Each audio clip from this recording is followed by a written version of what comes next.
Yes. Martha! Martha! Martha! Martha!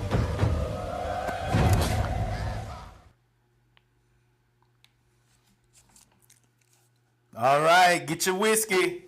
Get your whiskey. Get your cigars if you're in the house. If not, get your vapes. Join us.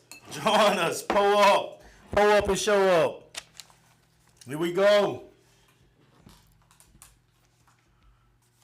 Welcome, welcome, welcome to another episode of Salute the Real.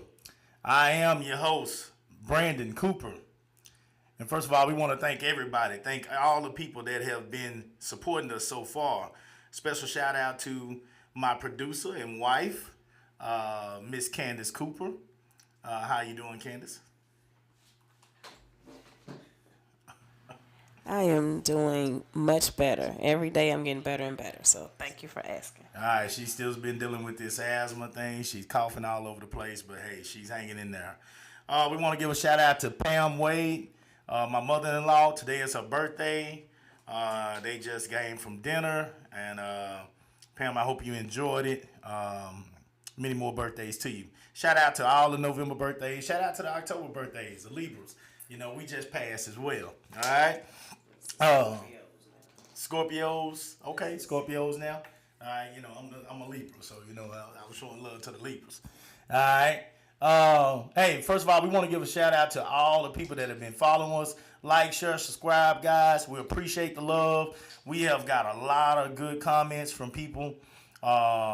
Received a lot of messages from folks showing love, talking about the fact that we're, I know on my end anyway, that I'm so blunt, if you will, with the way I feel about things, and they loving that. So, you know, some people are gonna like it, some are gonna hate it, you know, but I don't sugarcoat anything when it comes to the way I feel, and that's why the show is called Salute the Real. These are the words of Coach Coop tonight. Coach Coop tonight. These aren't the words of anybody else. My wife, the Austin Honey Badgers Track Club, Cooper Young Enterprises, or anybody else affiliated with me. These are my words. These are my thoughts, my opinions. Okay. And as we go, you'll see that they are the opinions of many other coaches as well. So got through my shout outs. Let's see here. I want to make sure I don't leave anybody out.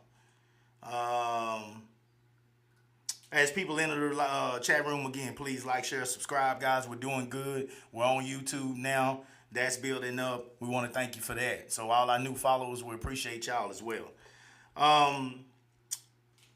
Okay. Well, without further ado, here we go. It gets real for me. Tonight, our topic. And this is a good one. Hold on. Let me get my stuff back right here. You know, we got a little water. It's gonna drip a little bit, cause I had this thing in the freezer, so it polite served. All right. I hope y'all got your whiskey, cause this one is gonna get interesting tonight. Should have brought a towel up here. I knew that was gonna get. Anyway. All right. Club coaches versus school coaches. That in itself is something, but why do we fight instead of unite? Club coaches versus school coaches. Why do we fight versus unite? All right. So here we go. In sports, you have coaches. In club, depending on the sport, these kids have coaches from young ages, like 5 years old. 5 on our team, for example, to senior year. Using track, because that's what I coach, you train these kids. Sometimes you attend birthdays with these kids. You go to these kids' schools. You go to church with some of these kids at times.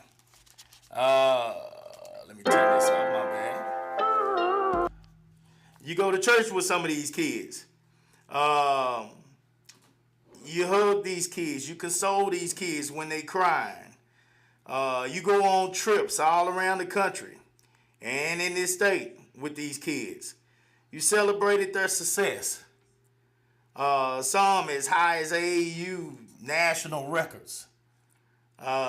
You become so much more than a coach to these kids. Over time, you become family.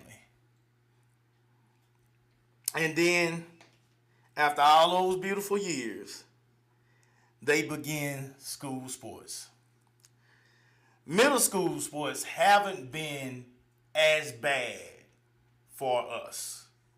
I think one of the things that happens in middle school is if your kid has been training, and it don't too much matter what sport it is, if your kid has been training with a club for middle school, but before they get to middle school, most times, and y'all correct me if I'm wrong, coaches. Matter of fact, correct me at any point during this show, this episode, if you see something wrong. Please correct me, guys.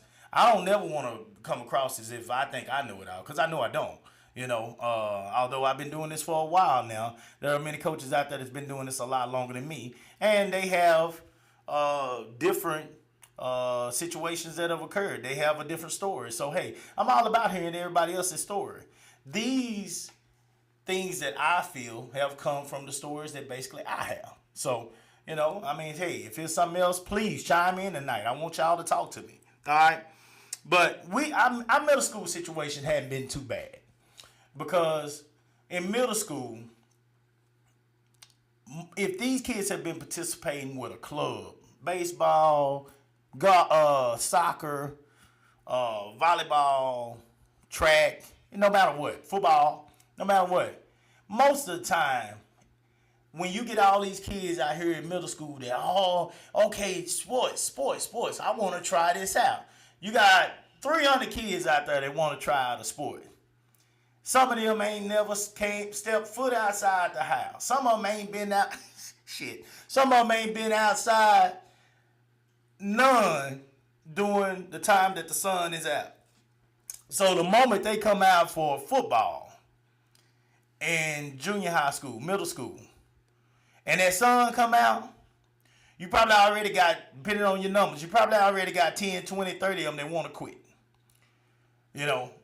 As you get to high school, I don't think we had tour days in middle school, but as you get to high school and they got tour days, them folks tell you got to report early for tour days. If they're still playing by then, some of them are going to quit right then. So some of these kids are going to weed themselves out from the beginning. But then your kids are going to shine no matter who is out there, because your kids have been doing this at a high level. So they're going to shine.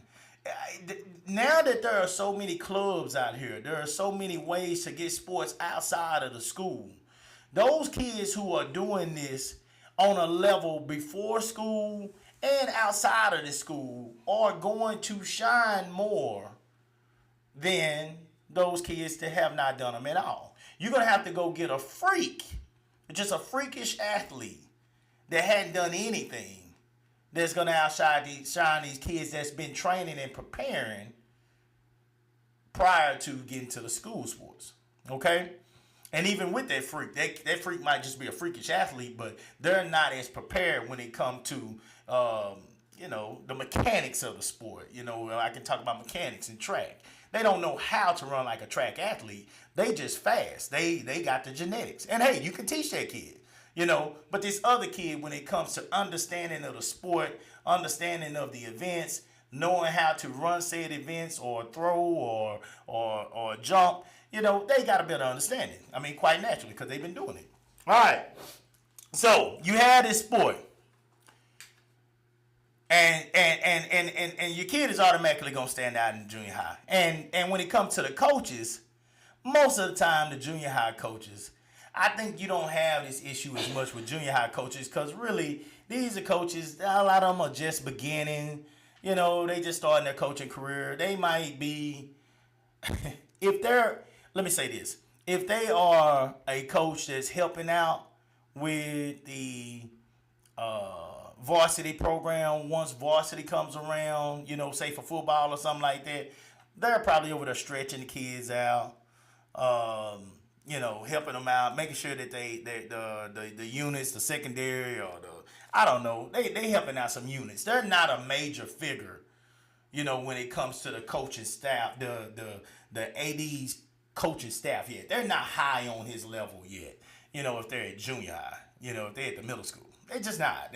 So they're not ego-wise. They might know a little something about track, but most of the time they got one coach that's coaching every sport, and 9 times out of 10, 1 or 2 coaches, and 9 times out of 10, track ain't gonna be their number one sport. So they're not arguing about track. They out there. They taking them kids out there. If the kid does well, they going to be happy. They going to run around. They going to cheer that kid on. And you'll see that coach with that backpack on running all the way around that track, chasing that one kid that they got that's cold. Because that's the kid that, this kid going to help us. 1 or 2, maybe 3 kids. But these are the kids that's going to help us win this district, for 7th grade or for 8th grade, So I ain't never, correct me if I'm wrong. Candace, you want to respond to that? I don't think we ever had too many problems with middle school coaches. Not in track, Yeah. but I think it happens more in football and basketball. Oh, Yeah, and baseball. Yeah, I am familiar with multiple situations to where the club coach and the school coach did not see eye to eye in those sports. Gotcha. Well, I'm gonna stick to track tonight, guys, because that's what we do over here. So I'm gonna stick to track. Oh yeah, now I can see it with football. Everybody is a football coach. Everybody knows what to do in football, so I can see it with football. So middle school, we haven't had much trouble at all. Most of these kids excel at the middle school level. It's not a big deal at all. Okay, but then we get to high school. Yeah, we get to high school, and this is where you have a coach that sometimes is a great person, wants to meet you, the person that's been working with this kid since they were peeing in their pants. The person that's been working with this kid since they were 5, 4 years old, doing all those things that I said earlier with this kid. The person that knows the good and the bad about this kid. They want to know the strengths and the weaknesses of this child, the history of training, the philosophy, the approaches to the events, anything you have done with this kid that has helped them to become an elite athlete. They offer their expertise, and they try to have you possibly work on adding some of the things that they need from which are in their program, which will create a unified team for this kid. These are what I consider good people, good coaches, and they deserve a round of applause. They deserve it. These are the kind of coaches that you are excited to work with. These are the kind of coaches that if you come together with these coaches and you have multiple kids in those programs, say you got 1 kid over there, or 2 kids, whatever, and you have success with them kids in the year, that coach is now going to say, wait a minute, this guy or lady has way more time to work on what I do with these kids during school. And since they got way more time, including the entire summer, let me work with them, get cool with them, try to send more kids over there. Because guess what? During school, they coming back to me. They'll be working in the summer, ideally working in indoor season. They coming straight to me. They already ready to go. We don't have to worry about as much as the strength and conditioning work that I would have to do in the beginning of the season, because they've already been doing that during indoor season and possibly got into some speed. All right? That makes sense to me. I mean, if I'm saying anything wrong, as I said, coaches, please correct me. Please correct me. So those are the kind of coaches you want to work with, because they got sense. They know that this coach is going to possibly help these kids to be more prepared for my season.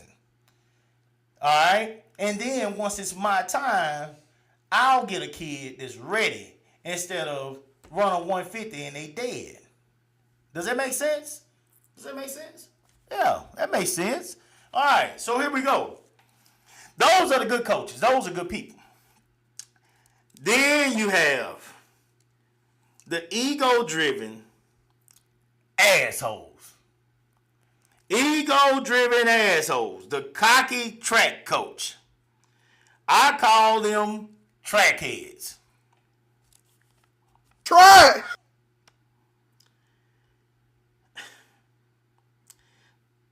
Some things that they do that will, and let me get a drink. Some things that these coaches do that will just, I'll never understand it. They'll drive you crazy. Some things that they do that'll get on your nerves. One, they minimize any accomplishments you have with the kids so far. One of my kids, when she got to, and we ain't gonna take no coaches' names and none of that stuff. We ain't here for that. I ain't gonna go there. But, they'll know who they are if they hear this. One of my kids that had a lot of success with me, had been on the podium at Junior Olympics, she was coming into her freshman year, running around, she had just came off Junior Olympics, running around a 216, something like that, at Junior Olympics in the 800. And she got I want to say 4th or 5th place as a 14-year-old. Damn good. 216 at 14 years old is outstanding. And so 216, 217, something like that. Anyway, she I wanted to introduce myself to the coach when she came to the school. And I say, hey, coach, how you doing? I'm Brandon Cooper. I trained such and such, for some years. And, hey, I'm going to sit back and be a fan. Just want to let you know that I'm here. If you need any help with her, if she's, being difficult, being stubborn, I know my kids.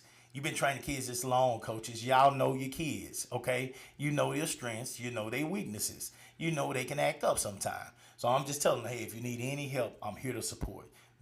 When it comes to her track, really, I am, the person. Her parents, they cheer her on, but I am the person when it comes to her track. And she was like, oh, okay, so what's the kid name? I said, such and such, blah, blah, blah.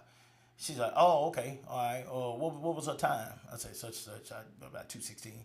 She's like, oh, I got 3 kids that ran that are coming to the team. Okay. All right. Now, look. Now, coaches, I don't know how busy y'all are, and I don't know how it is in y'all areas.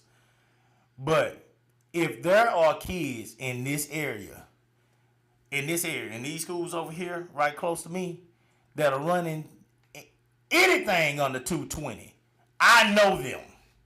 Okay? I know them. Not because I'm recruiting them, not because of anything like that, because I don't recruit kids. My kids will tell you that. I don't recruit kids. I tell them if they want somebody to run with us, go bring them over here. Bring them over here. You can bring them, you know what I'm saying? And you can introduce me to them, and I'll tell them about our program. But I'm not going to go recruit no kid, because I don't want no kid to come to my team saying, oh, I got to pay you. You need me on your team. Nigga, I don't need nobody, okay? I don't need nobody on my team. So everybody puts in over here, and everybody's going to follow the rules. I don't want nobody thinking they get no special treatment over here because I came to you and asked you to join our team. So I don't recruit. All right? All right? My kids might bring somebody to me, but I don't recruit. So anyway, they come to me. She say, I got 3 kids over here that run them times. Okay. I already knew then. I knew I was in trouble. I was like, okay, man, well, I appreciate it. Hey, just know I'm here to help if you need me. I walked the hell off. I already knew. She's minimizing what you have done with the kid because she's letting you know, Negro, over here, you ain't shit. Over here, what you done with this kid ain't shit. I'm the head, the HINC over here. She already got that wall up. She's already ready to go to battle with you. And all you done is come to and smile at and introduce yourself. See? We already at odds. And it don't have to be that way. Now, I'm not going to go into further detail because then I'll be telling everything. But let's just say my kid did terrible that year. All right. And it damn near broke her. And we had to move on. We had to move her elsewhere. Okay. So that's a situation. That's a situation where they try to minimize. And then once let me add this because this is key. This is key. Then once they do terrible, okay. Then once they do terrible with said coach, you done ran that kid in the ground. They done ran it. It's summer track fault. They done ran that kid in the ground. She just got off the podium. She was fine. What do you mean I just ran her in the ground? She got off the podium in August, beginning in August. It's February, March. I ain't trained this kid. Matter of fact, they taught the kid out of training with me doing indoor. I ain't trained this kid since August. Beginning of August at that. I ain't trained her since July. But it's summer track coach fault. You see? Oh, it can't be my fault. I didn't mess up. They done messed up. They done ran her in the ground. She ain't got no more tread on the tires. Hey, and needless to say, the kid is in college right now running track with a D1 scholarship. Hey, here we go.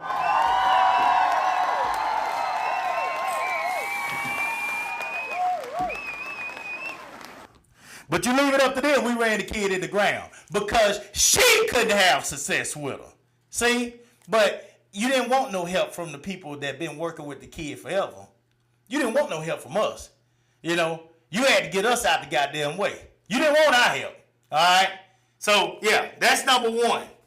Okay? Anything on there, Ken? No. All right, number two. Anytime you show up to the meet, the head coach the school coach is pissed. Anytime you show up to the meets to see and support your kid, the school coach is not happy. Why is that, school coaches? Now, I ain't talking about all of them. Remember, in the beginning, we talked about there are some good coaches. There are some good coaches out there that got good intentions.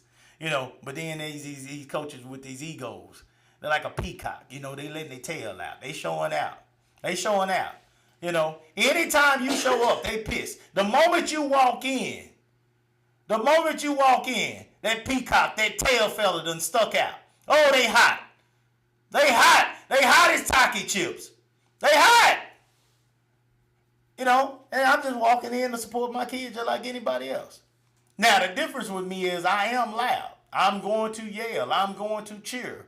I'm going to celebrate the fact that I'm here watching one of my kids. All right? Because the kid might be on your time, but that's still my kid. Okay? Let's not get it twisted. All right? So, let me explain something. Back in the days, I used to try. You know what I'm saying? When you got a big team, it's difficult. And I've had teams as big as 60, 70, at some point, hell, 80 kids. We had that many sign up. They didn't last long, but we had that many sign up anyway. When you got that many kids, it does get difficult to get to everybody.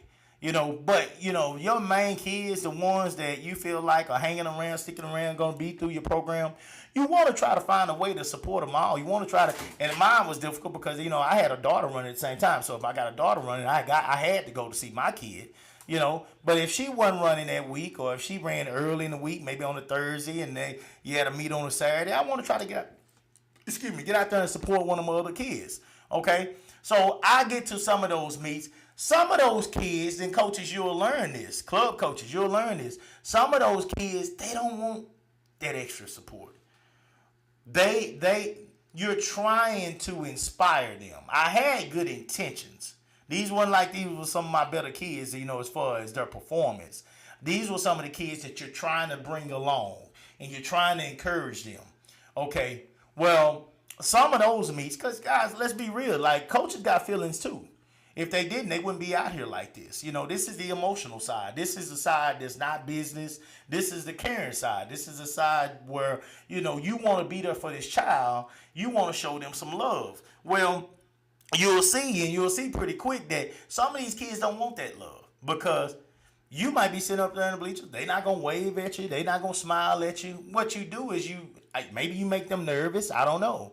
But because they're afraid they're not going to perform well. I've had some of my kids that I went to see that, you know, performance was probably average. And before I know it, I was waiting around. And and coaches, y'all know, some of y'all know, you know, you go out there to these meets early in the season. Shit, it's cold as hell out there. Some of the meets, it be real cold, you know. So I'm sitting up there in that cold, got them Vapor Max on, feet froze, you know. I'm sitting out there cold, waiting on the kids so I can at least get a kid a hug and just let them know I was there to support them. Shit, after a while, I don't see the kid. I'm texting the kid and finally I call the mama. They done left. They gone. I brought my frozen ass back home. And there are certain kids that you either trying to encourage or you also attending because their parents asked you, could you come to the meet? See, but then you get to the meet, you go see the kid leave, parents ain't gonna tell you shit. And they ain't gonna apologize that they left and you didn't get to speak to the kid. You didn't get to let them know you was there to see him. You know? So I learned from that, coaches. I don't know how y'all do it, but I learned from that. Now when I go to those meets, when I go to the meet, what I do is I go when the kids ask me to come. See, if the kids talk to me and they're building that relationship with me, then yeah, I'll go then. You know, I'll try to make it to the meets then. And if I can't make it to this one, I'll try to make it to the next one. You know, so it's about the relationship with the child. You know what I'm saying? And that way y'all are on the same page. But anyway, I see Chevalet Demons. She said, how do you know they mad? How do you know they mad? Oh, shit. Here we go. Chevalet, I've had kids come up. Because, you know, when they see they coach out there, they're going to 9 times out of 10 come up to the bleachers, give you a hug, you know, or at least just speak to you or something. I've had coaches run across that field. Y'all get out of that bleacher. Come out of there. You know. Don't go up there. You know. I had when we waving at the kids, I've had coaches wave us off. Leave them alone. You know. You know they mad. You can see the looks. They don't sugarcoat nothing. They don't sugarcoat nothing.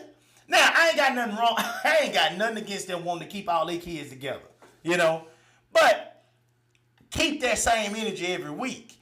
It'd be different if I knew that this is what you do all the time. It'll be different if the kids told me, you know, Coach, when we're at our track meets, we got to stay under our tent. We go to the restroom. We go to the tent. We go to the field to go warm up. That's it. You know, that's it. We don't go nowhere else. However, I see your team. I see your team weekly. I know these goddamn kids walking all over this stadium. They walking all over this stadium. Now, we do that. We tell our kids, hey, when you ain't running, go sit your ass down. Old kids, young kids, I want you to go sit down somewhere. I want you to get off your feet. I want you to be on that foam roller. I want you to be relaxing and thinking about what you need to do. Get some rest.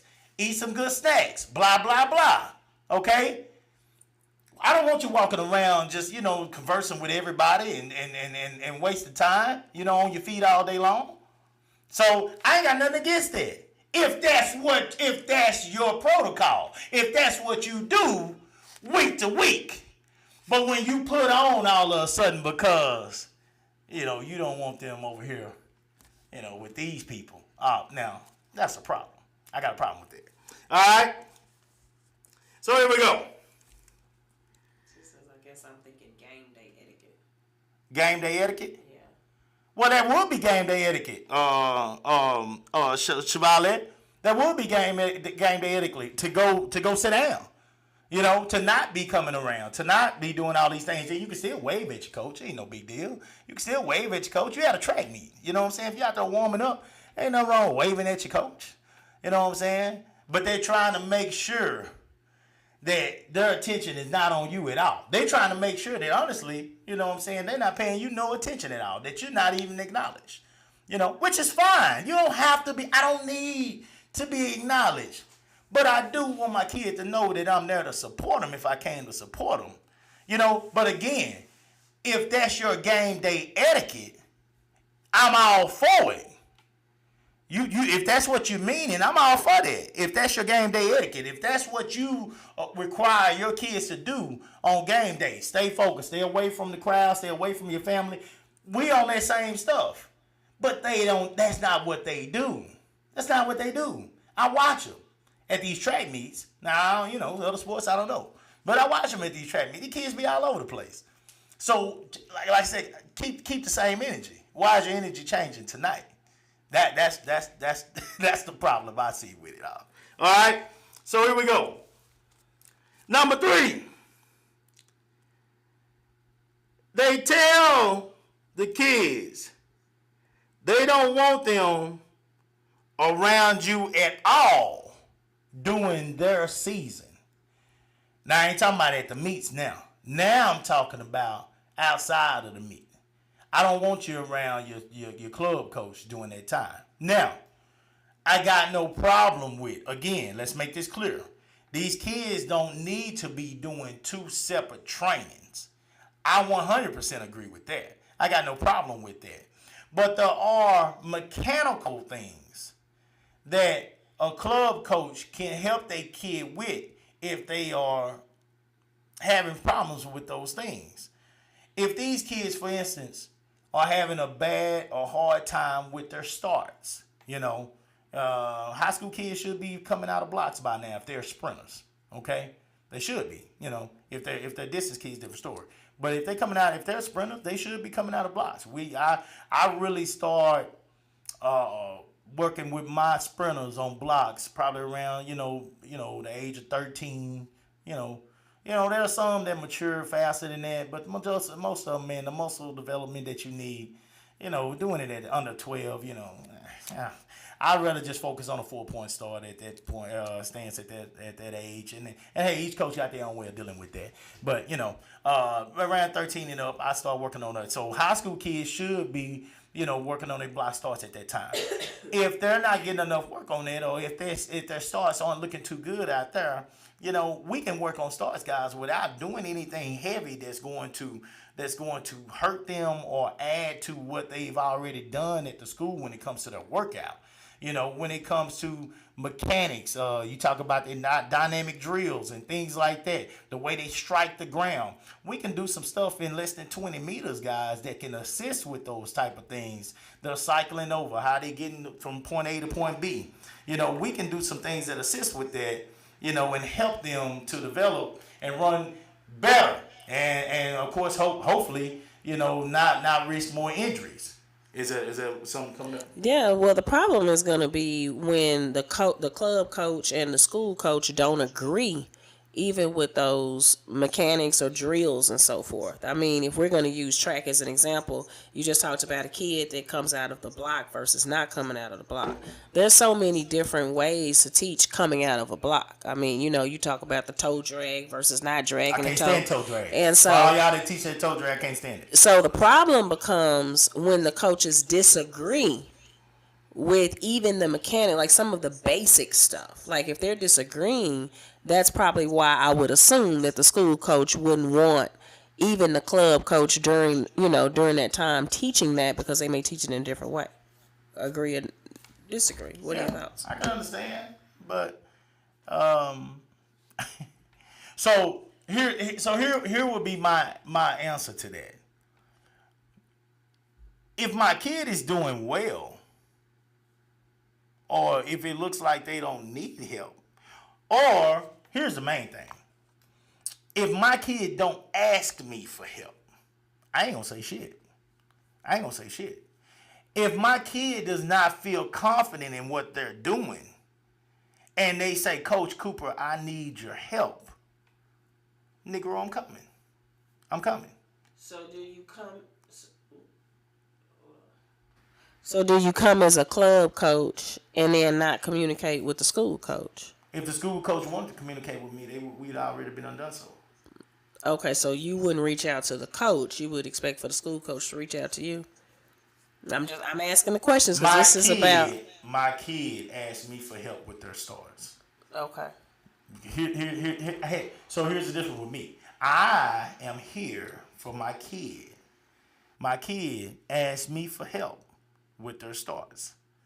I'm going to help them. Now, I'm not about to make them go around here running 200s, 300s, 150s, all that kind of stuff. I'm not going to do that stuff if they already got a full workout going to school.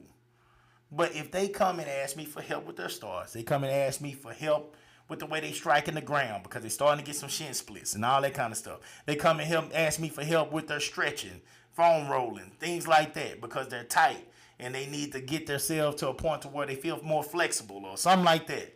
You know, we were just talking about that the other night at practice. You know, a lot of these kids are very stiff now, okay? They're not doing the proper work at home when it comes to stretching and foam rolling and all that kind of stuff. So they're not properly taking care of their bodies. You know, if they're not doing those things at the school and all this, Coach Cooper, can you give me an ice bath? You know, if his parents won't or her parents won't even do an ice bath for him at that, baby, come over to the house. Goddamn, we'll go get you some ice. I'm going to do those things. And that could mean that my kid just needs that reinforcement. They need that encouragement. They just need to be around their coach a little while. You know, that don't mean that they necessarily need me to do anything when it comes to the track. You know, I'm learning that sometimes they just want to be around the person they've been doing this with for a long time. And if they call me, I'm coming. Point blank period. I've learned over the years to back up until my kids call. I have learned that. That's something, even when I see stuff that ain't going right, because it don't take long. First of all, there ain't no perfect run out here, guys. Point me out a track athlete, run him from point A to point B, and I'll show you things they need to work on. I mean, it's easy now. Pros, college, high school, it don't matter what group. Point out the fastest people in the world, you know, and I'll show you something they need to work on. There is no such thing as the perfect runner. All right, and if you believe that, then hey, I don't care what times they done ran. I don't care if they the fastest. I guarantee you, there's something in there that's not mechanically perfect. Okay, all right. So there's always something you need to work on. Does that mean that it's gonna get any better? No. You know, but you can still work on them. There's no such thing as perfect. All right. So with that being said, I'm gonna always be there, and I believe most coaches, you know, if they kid call them and say that they need help, I believe that most of them are gonna go. Y'all coaches correct me if I'm wrong. You know, I think that that's something that we just do. That's who we are. So I would think from a school coach's perspective, they're probably thinking, this is my time, this is my season. So any interference that you do, if the school coach and the club coach are not communicating, and I'm talking these are multiple sports, right? Yeah. I mean, we could be talking about football, basketball, soccer, baseball. If the school coach is saying this is my season and just let me have this kid for this season, they're also needing to build that relationship. So you talked about the club coach having a great relationship since most of the time since they're young, but when will the school coach be able to develop that relationship if the school coach feels like the club coach is always coming and intervening? Well, one thing I always do, and that's a good point. And one thing I always do is I do talk to the kid about what they're doing. I will ask them, well, what are y'all doing? What are you doing to work on whatever said problem is with your coach at school? You know, and if they say we're not doing anything to work on it, what's the point of talking to them? I like, have you mentioned it to them? And they say, yeah. And they're like, what are y'all doing? Same thing we were doing yesterday. Okay, well, chances are that coach don't know how to fix it, you know? And if my kid is now coming to me, it's because chances are my kid probably don't believe that they can fix it. So let us try to help the kid out. Because again, I'm here for the kid. I'm not here for the coach's feelings. If this coach cared about my feelings, you know what I'm saying, or cared about what I thought or whatever, to me at this point, if this is your star kid on the track team or whatever, I'm just talking about track guys because that's what I do. You probably would have asked the kid what's my number and text me by now. You know what I'm saying? And reached out to me and kind of let me know where you at with the kid if y'all are running into some hiccups along the way. You probably would have talked to me by now. The fact that you have not talked to me, the fact that you have not reached out to me, says that you don't care to reach out to me. And so I guess at this point, I don't give a damn about talking to you either. That's me. I'm not saying that's right, but that's... So you have a young person. You have a young person who's a freshman. We're talking about freshman through senior in high school. They have a parent that's an influence, possibly two parents, and maybe even an uncle and a cousin. But they have family influence. Then they have a school coach, and then they have a club coach. So they typically will have a minimum of at least 3 people in their ear. Okay? And in those situations, I can see where 3 different adults, or, if it's a 2-parent household, you may even have 4. You have all these adults that are in this child's ear. And if the goal, if we're talking about common goal here, and if the common goal is the success of that child, but then you have 4 adults that are not talking to each other, or maybe not on the same page. You get to my final thoughts. Oh, okay, there we go. Because I'm trying to, how do we bridge this gap, right? Because it's like, why do is it the topic being? Well, first of all, to answer your question, I mean, obviously you asking this, and I mean, I don't know if you're saying that to create good conversation, or if you heard my beginning. My beginning, when I started talking about these coaches, I said, first of all, sometimes you have these good people, and these good people are the coaches that care to know the history, know the strengths and the weaknesses, know everything, that the relationships that you've had with these kids, and the success that you've had, the struggles you've had, everything that's going on with this relationship with the kid, with the club coach. And since they know those things, now they got an idea of what you mean, what you have meant to this kid over the years. And that way, they got to understand it. Then they can come to you and they can say, hey, coach, these are some of the things I'm looking to put into this kid based on my program, my system. If you ever have time, outside of here, where the kid is with you, they just out there helping you out with the program. Some of my kids come out, they still come out during their school season, during the practice, and they'll help me out with the little kids and stuff. They just, assistant coaches out there, because these are high school kids. Older kids have done it for them when they were younger. Now they out there giving back. That's part of my program. By helping the little kids, helping me line up the little kids and get them, to stop digging in their nose and picking flowers and shit, playing in ants. Okay? So with that being said, these kids are sometimes going to be out there with me anyway. So if that good coach, if that good person that wants to talk to me, has been cool. I told you in the beginning, I reached out to the coach. I went and introduced myself to that coach, to the first coach.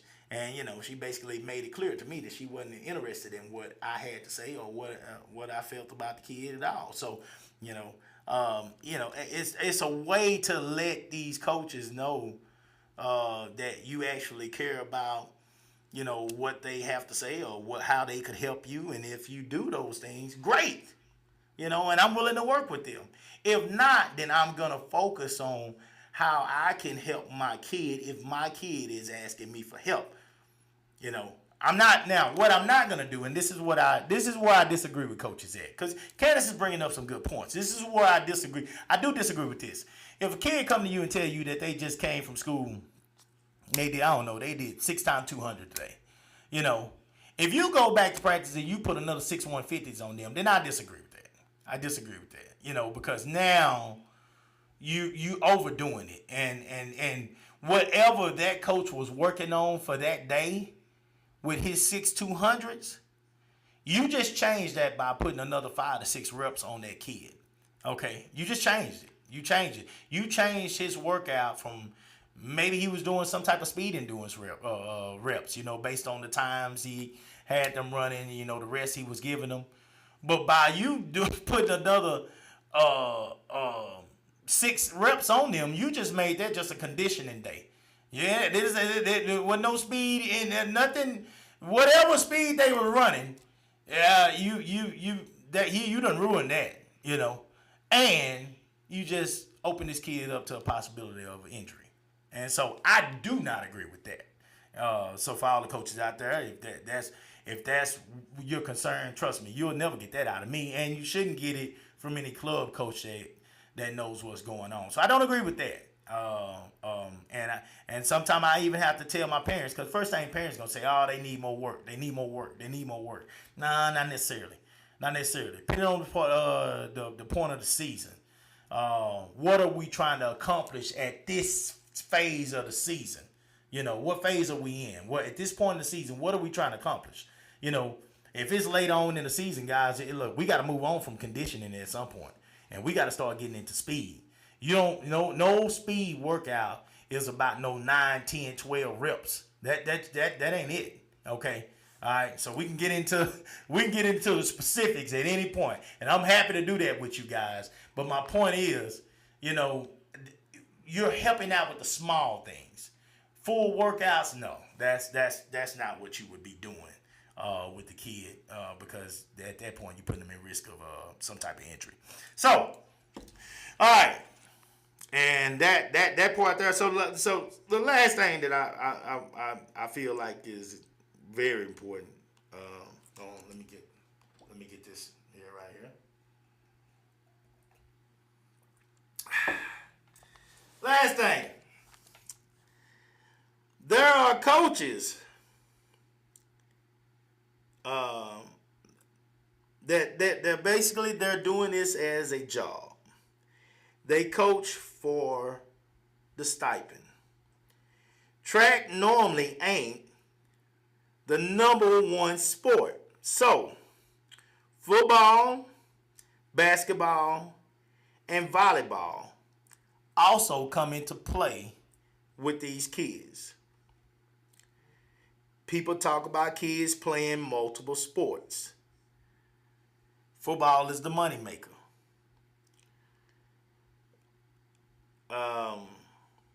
They point out people on TV and social media that say they play multiple sports all the way up. Okay.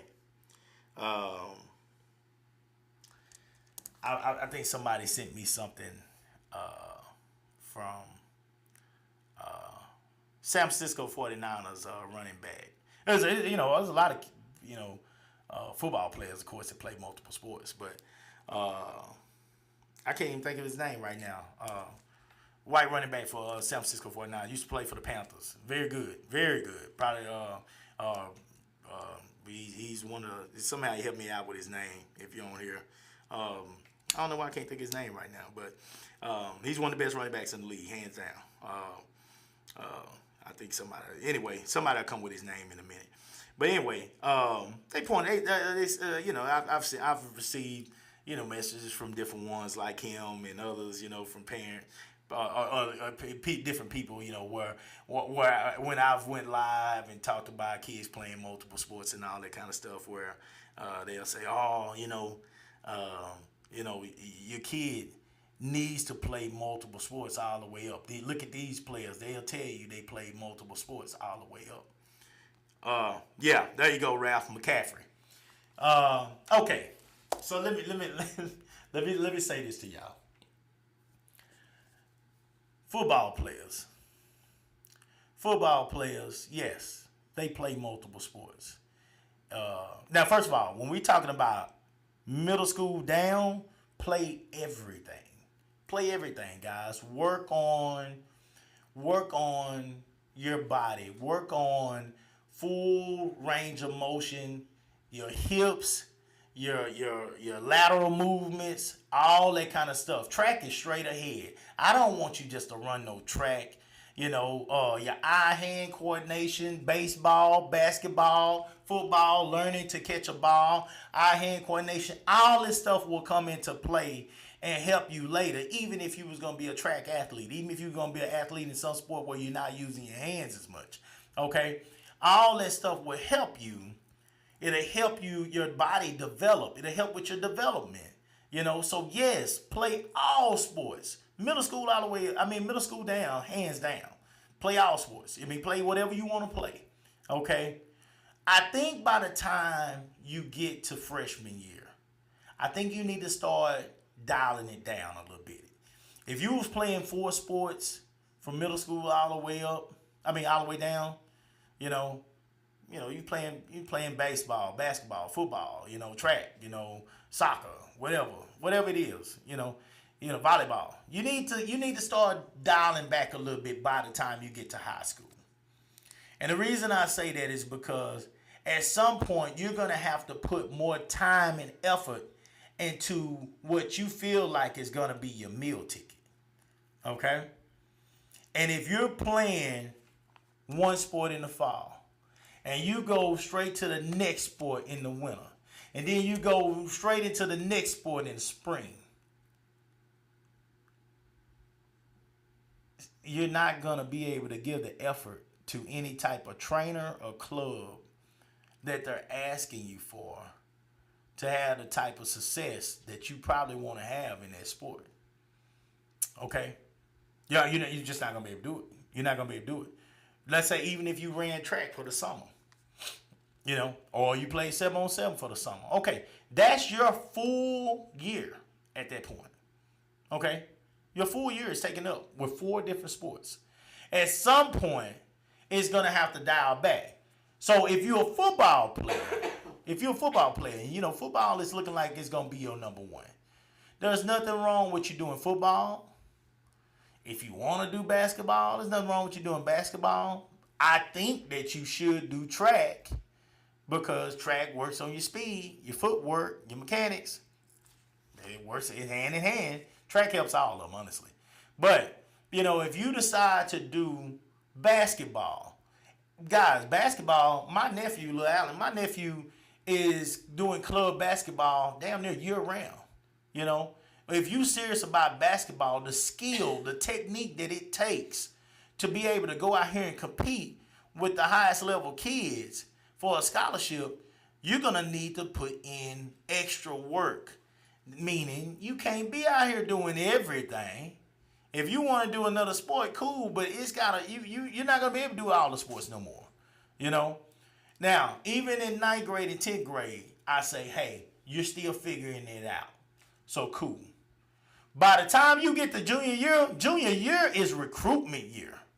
Guys, this is recruitment time. This is the time where you should be looking to send those questionnaires to these coaches.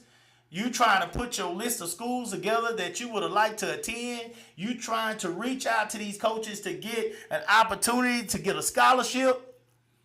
So if I'm doing this stuff, if track is my sport, what other sport helps track? I can tell you things that I think help track. It ain't football.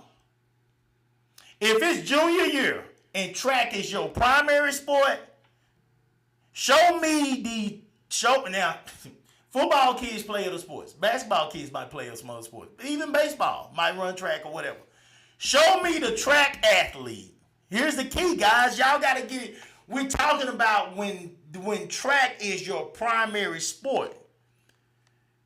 If track is your primary sport, volleyball don't help. Basketball don't help. Don't none of them sports help track. They don't help track. You don't see them tree trunk leg girls, in volleyball, them big old strong leg girls like that. I mean, them big old tall girls, you don't see a lot of them girls out there running no track. If they do, they running it for condition. They're not running it because they some stud out there. You don't see them big old leg girls going out there. It's just not what we do. These girls out here, no disrespect to any of these young ladies, these girls out here are lean. I train for the quarter, love the quarter. These girls out here are lean, guys. They're not doing all that extra stuff. You know, they don't have time for it. They got to train for this sport. So here's where I'm going with this. The coaches that coach at the school, they have a job to do at the school.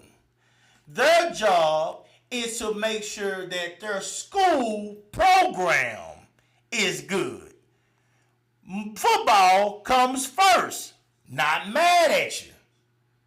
But don't take my track kid who got a chance to be a big-time track athlete and get a full ride in track and put him out there on that D-line at D-end because he's fast around the edge and get his legs toe off.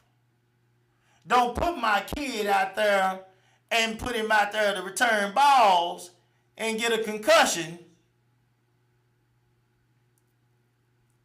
because football comes first. Now, I'm not mad at my kids that decide to play football because Friday Night Lights is something that I love, still love football to this day. Football was my favorite sport. So I'm not going to sit here and act like I didn't love football. But if your primary sport is track, football can be a concern. If you are in your junior, senior year and you tear ACL out there in football, we done. Your whole season is done. Same thing with basketball. You go out there in basketball, high ankle sprain, we out 6-8 weeks. We out 6 to 8 weeks. If you get a high ankle sprain, say in the playoffs of basketball, we out 6 to 8 weeks. Your track season is damn near done. Because even when you get back, you're going to be so far out of shape. First of all, basketball players ain't in the shape of no track athlete. Let's make that clear.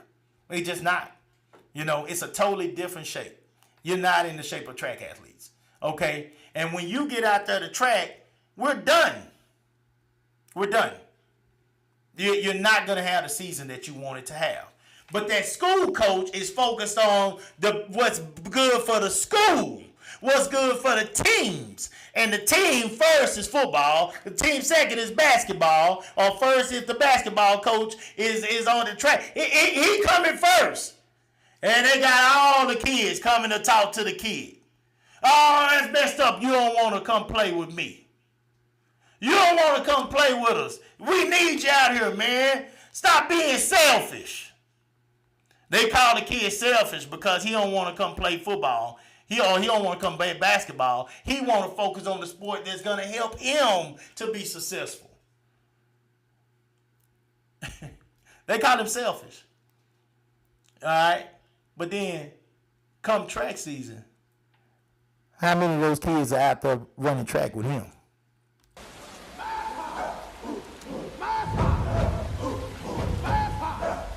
Those same kids that called him selfish. Those same kids that said that he didn't care about nobody but himself. Those same kids that said because he is not going to run, you're going to take a chance at us not getting to the playoffs. When he's out there running track, all them done went and got a job. All them chilling with their girlfriend. All them got other things to do.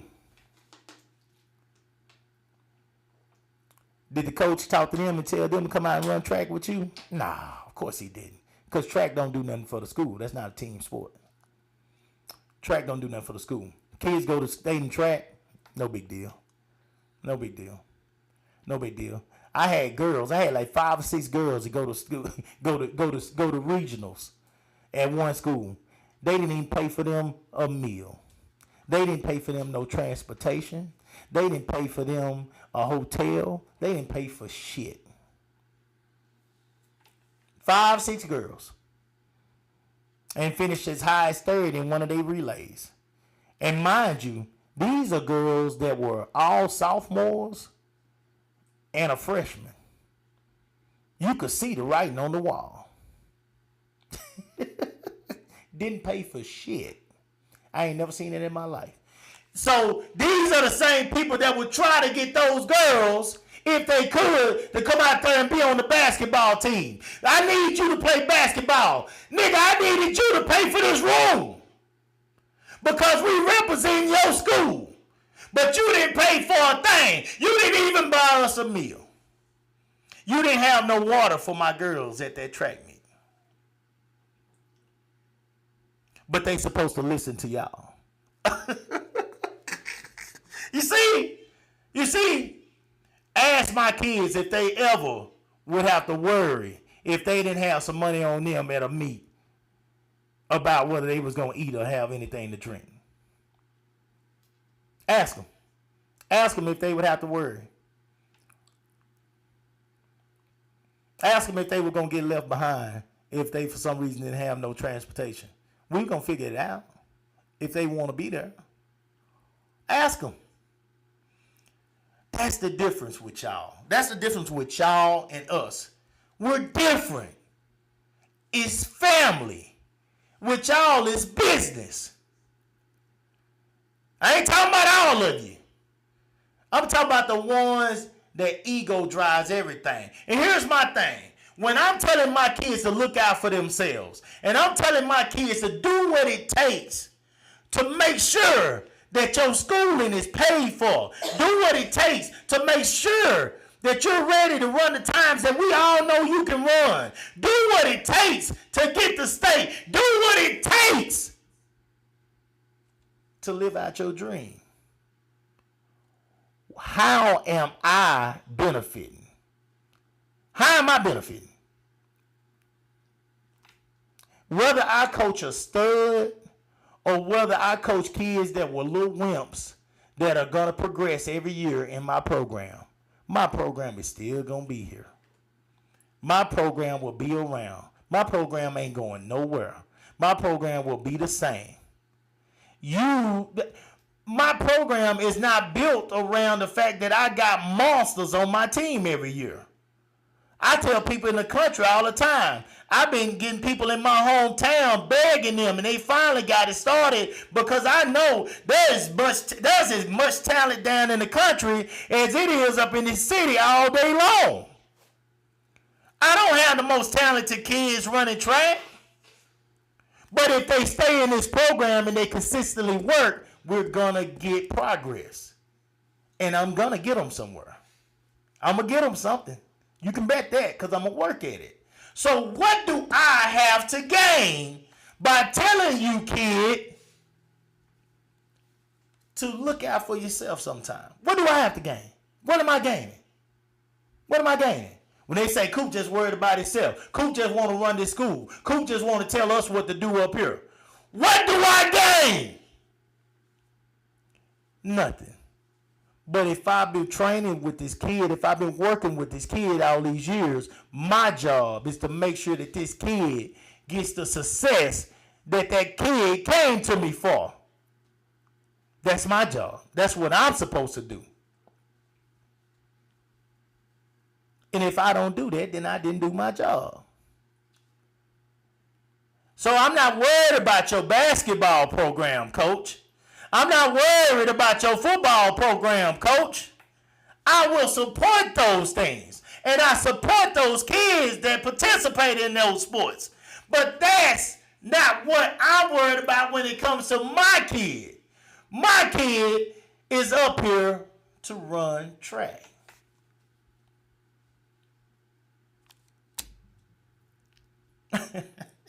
What do I have to gain? That's the main thing I'm talking about right here. Why am I lying to you, kid? Am I lying to you? Am I encouraging you to do something that you shouldn't do? If I tell you that you're going to be training during indoor season instead of playing basketball, and that's going to put you in a position where you're going to be able to run a fast time, possibly in indoor, but possibly even faster in outdoor if you keep up the hard work, don't you think that puts you in a better position to get more money from the school? If this is going to be your primary sport. If track is your primary sport, coaches, for y'all that's going to see this, for y'all basketball coaches that's going to see this, for y'all football coaches that's going to see this, Go check out the track athletes. The primary sport was track. And see how many of those girls were still playing volleyball come senior year. See how many of those girls were playing basketball come junior year. Go see. Do we change? Do we move the goalposts all of a sudden for boys? Because it's football. That's different. How? How is it different? How is it different? Nobody saying shit when it's girls because they don't give a damn whether they play volleyball or not. The only ones that say something are the track coaches. So what are we supposed to do? What are we supposed to do? You supposed to just sit there and let your boys just keep doing what they do? Do whatever you want to do, boys. Throw it away. Do whatever you want to do, girls. If you want to go out here and just keep doing everything, you know. But you're not going to be ready come outdoor season. You're not going to be ready. You're not going to be ready to put down the time that it takes for you to be successful. So if that's what your school coach is telling you, I got a problem with that. I got a problem with it, and I'm going to voice it. So, with that being said, we get into what I consider, the final point of the night.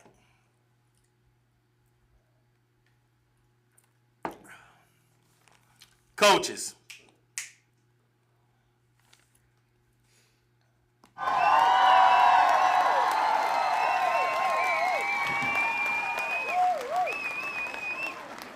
Here we go. Coaches are here for the betterment of these kids. That should be the goal. Unified, we can create a village that's so impactful, these kids will have no one to blame but themselves if success misses them. Coaches, put your egos aside and keep the goal in mind. We're on the front line of a war that's taking our youth. The streets, drugs, gangs, babies, being in places they shouldn't be in, negative peers, bullies, suicide, mental health issues. We're on the front line of a war. We are change agents. We are family. We are the ones that kids will come to when they can't even go to their own family. Come together and do your job.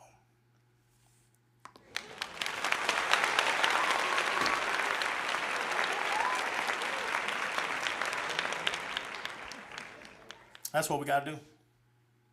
That's what we got to do. We got to come together.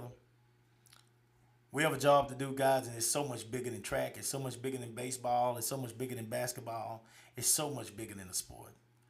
Their success lies in your hands. Their success depends on your efforts. Their success is your success. It's your pay. It's your reward. Do your job. And if that means that we have to drop our egos, include myself, because I ain't gonna lie to you, when coaches come to me and they rub me a certain kind of way, I'll shut down in a minute and I'll just move on and I'll just do my work with my kid and I'll do whatever it takes.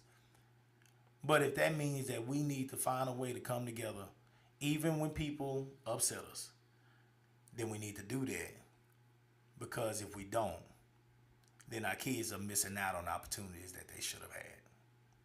All right? So I want to thank y'all for listening tonight. I appreciate you. This is one of those that's dear to me, that I'm serious about, and I think that it's one of them that's not talked about enough. We have to take it serious. We have to take it serious, the impact that you have on these kids and the effect you have on them. And if you don't talk about it, then it's not going to get any better. So, for me, for Candace, we appreciate y'all. Like, share, subscribe. We'll come back together with Live with the Coopers on Monday. And we appreciate y'all coming in with us tonight.